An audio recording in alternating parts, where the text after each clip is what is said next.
Hey everyone! In today's video, I'll show you how to fix the no internet connection issue on the TerraBox app. If your TerraBox says there's no internet even when you're connected, don't worry, just follow the simple steps.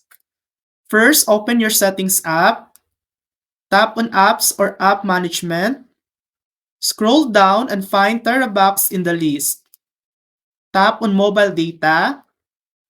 Make sure both Allow Data Usage and Allow Background Data Usage are turned on.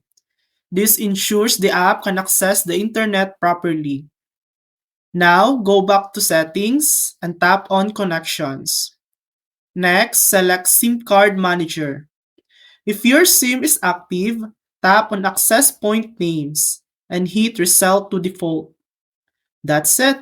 Your TerraBox app should now be working without any internet issues. Thanks for watching. If this video helped you, please like and subscribe for more helpful tutorials.